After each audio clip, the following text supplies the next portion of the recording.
Bon, les deux Yves, Rome et Cratangé, qui ont la parole libre.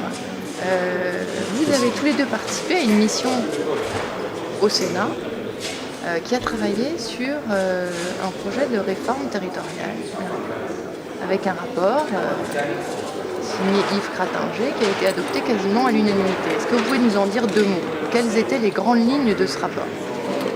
Ce rapport, il portait sur un sujet qui devrait nous mobiliser tous, l'avenir de la République décentralisée. C'est très important le titre.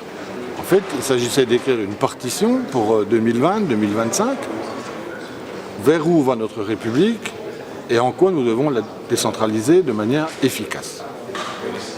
Et pour cela, on a pris un certain nombre de mots clés pour rentrer dans la discussion. D'abord, la responsabilité, essayer de définir qui doit être responsable de quoi aux yeux de nos concitoyens. Le deuxième, c'est aller vers une efficacité maximum de l'action publique, donc ne pas se perdre dans des méandres, des doublons, des concertations à n'en plus finir, mais non, des assemblées responsables, souveraines, qui décident et qui vont vers l'efficacité. Troisième mot-clé, la réactivité. Le monde va de plus en plus vite, la France de plus en plus lentement. Nous avons des lourdeurs dans les processus de décision incroyables, des circuits parallèles, séquents, etc., qui perturbent tout, qui empêchent d'avancer. Il faut aller vers l'efficacité. Et quatrième mot-clé, c'est le dernier, c'est la subsidiarité. Disons, faire au bon niveau où on peut le faire. C'est pas la peine de décider à Paris ce qu'on peut décider dans un bourg-centre du département de l'Oise. Et donc, ça, c'est important. Après, moi, puisqu'on est dans un moment où on parle des grandes régions, je veux dire un mot sur les grandes régions.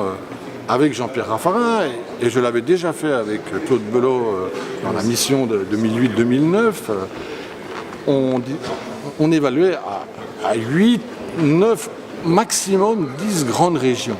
Pourquoi ? Parce que pour nous, c'était des régions qui devaient emmener les entreprises, les hommes à la conquête des marchés sur la planète entière. Donc il devait être d'abord une porte sur le monde. Donc il leur fallait au moins un aéroport international, une porte sur tout ce qui les entoure, donc connecté par le réseau TGV aux grandes régions, aux grandes capitales qui se trouveraient autour, connecté par des autoroutes ou des voies rapides aux mêmes entités, et puis connecté par des liaisons très haut débit, de gros débit, de grosses capacités, pour, disons, communiquer avec le monde entier. Donc ça, c'était la première fonction, c'est-à-dire l'accessibilité. Alors, il n'y a pas 50 aéroports internationaux crédibles en France. On enlève le tourisme, hein, c'est important le tourisme, mais il y a quand même autre chose. Et puis, deuxième sujet, bien sûr, les entreprises. Mais pas les entreprises pour les entreprises. Les collectivités, ce n'est pas des pompiers qui viennent au secours des entreprises quand elles sont en difficulté. On le fait, mais si c'est que ça le métier, ce n'est pas un beau métier. C'est un métier intéressant, mais il y a mieux à faire. De l'université jusqu'au lycée professionnel, que les régions aient en charge l'organisation de la formation, la stratégie, mais en passant par les écoles d'ingénieurs, qu'ils impulsent la recherche, la R&D, la recherche-développement, l'innovation, les évolutions dans les process, la robotisation, en fait tout ce qui fait qu'on va préparer nos entreprises à la compétition mondiale de demain, celle dans 5 ans, celle dans 10 ans, celle dans 20 ans, ça l'enjeu national, on l'a raté ça. On est à presque 100 milliards de déficit du commerce extérieur, on était en équilibre il y a 12 ans. Il y a quelque chose qui ne va pas. Donc on a bien raté la mondialisation. On a un langage clair, peut-être que les socialistes devraient plus facilement dire qu'ils sont pour la mondialisation plutôt que d'être toujours un peu en restriction. Et puis, ça c'est important, va avec tous ces aspects, formation des hommes, apprentissage, formation professionnelle, la politique de l'emploi. On ne mettra pas dans le même sac, tant qu'on ne le mettra pas dans le même classeur, la formation des hommes et l'emploi, je ne sais pas comment on va emboîter l'un dans l'autre si c'est Pierre qui fait ça et Paul à l'autre bout de la France qui décide du reste. Donc ça c'est important. Et quatrième sujet, mais qui est un sujet d'actualité, parce que tout ce qui est R&D est aussi pour une part médical.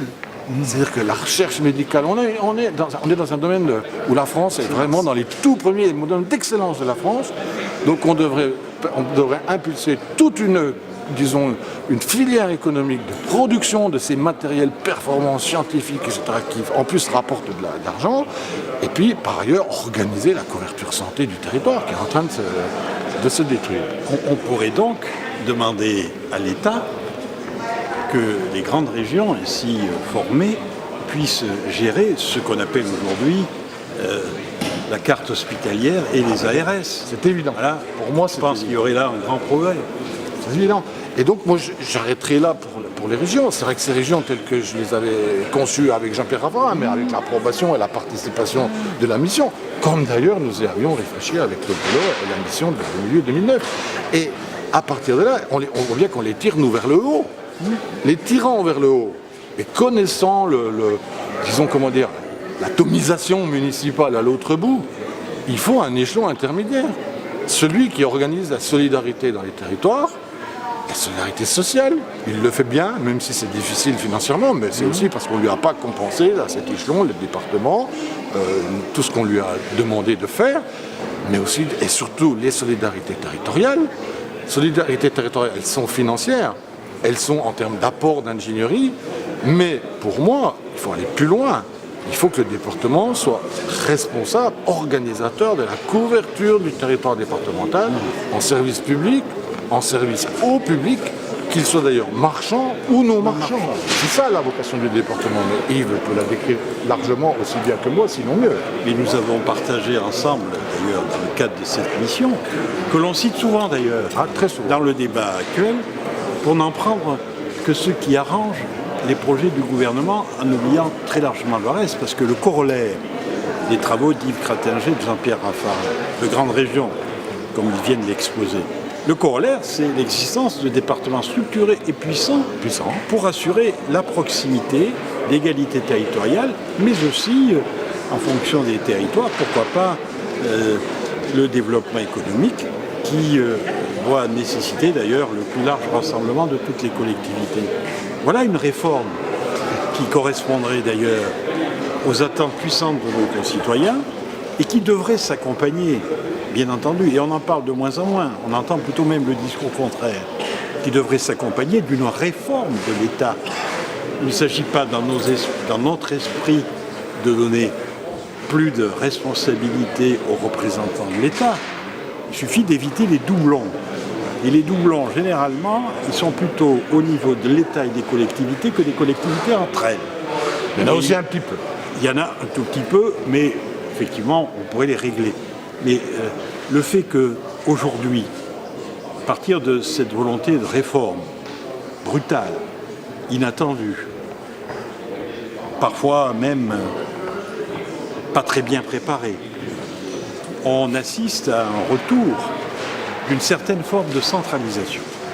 Je lisais très attentivement il y a quelques jours dans la publication Acteurs publics les propos de l'actuel ministre de l'Intérieur qui plaide pour un retour puissant de l'État en substitution de l'échelon départemental. Eh bien tout cela, ce n'est pas acceptable. C'est la décentralisation. C'est la décentralisation à l'envers. Et je crois qu'on est devant un moment clé. Parce que, vous savez, la France est un vieil État, donc il n'a plus beaucoup de souplesse. Quand on est âgé, on est moins souple que quand on est jeune. Il y a des rigidités. La première rigidité, c'est que l'État jacobin, l'État centralisateur, n'a pas accepté la décentralisation. Jamais. En fait, il l'a toujours concédé, difficilement.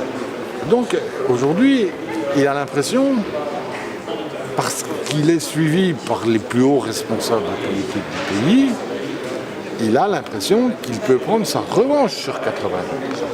C'est ça. C'est souvent ça. Quand on dit retour de l'État dans les départements, c'est la revanche de 82. Ça veut dire en gros qu'on va transférer des agents du Conseil général à l'État.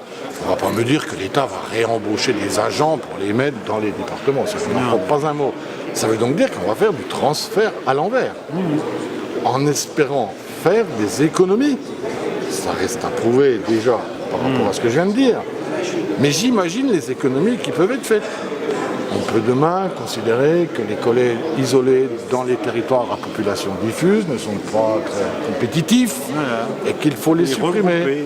On peut demain considérer que la couverture en centre de secours, on parle des pompiers, dans nos départements est trop dense aujourd'hui et que finalement, avec moins de centres, on pourrait peut-être économiser. C'est tout ça qui va être en cause. C'est la couverture en service public de nos territoires et en particulier des zones rurales, tout particulièrement des zones rurales. Donc c'est un combat qui n'est pas un combat que nous menons contre le gouvernement, c'est un combat que nous menons pour les territoires, pour la République, c'est pour ça que j'ai dit tout à l'heure, République décentralisée, et pour nos concitoyens. Moi je le ressens comme ça, je n'ai jamais attaqué les personnes, et surtout pas, mais il y a un problème de fond, on ne peut pas aller dans ce sens, c'est au contraire de l'histoire. Et puis il faut quand même informer les enjeux des Français, parce que il y a quelque chose que les gens ne savent pas, c'est que dans les 28 pays de l'Union européenne, seule la France a gardé des services déconcentrés, c'est-à-dire dans chacun des territoires, dans les compétences qu'il a transférées.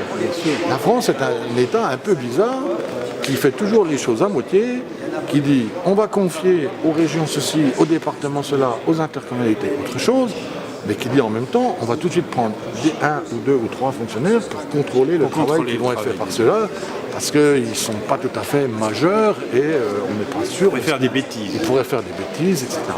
Et en fait, ça génère des coûts et surtout un frein à l'action publique. Je lisais récemment un article d'Hubert Védrine qui pourra, disons, c'est un esprit aiguisé. C'est un esprit très aiguisé et très bien informé et très raisonné aussi. Il disait, il faut faire sauter tous ces carcans. Il faut redonner au pays une capacité d'innover. Et l'innovation passe par la liberté d'action. L'innovation, on a bien vu que les systèmes collectivistes centralisés étaient incapables d'innover. Ou alors dans un seul domaine, parce qu'on l'avait bien constaté sur la gestion des parcs immobiliers, des collèges et des lycées, qui étaient dans un état pitoyable. Voilà. L'État les gérait et qui sont aujourd'hui remis à niveau de manière particulièrement efficace par les collectivités. L'innovation doit être libérée, donc il faut décentraliser, non pas recentraliser. On est prêt à participer à l'effort budgétaire, on l'a prouvé, les départements tout particulièrement. Déjà. C'est très important. Il est normal que les collectivités contribuent à cet effort. Il n'y a pas, pour ma part, aucun blocage par rapport à ça. Je ne souhaite qu'une chose, c'est qu'on demande un effort plus important aux territoires et aux collectivités les plus riches, et moins important, sinon nul, à ceux qui sont les plus pauvres, par un souci de justice et d'application des principes de notre République.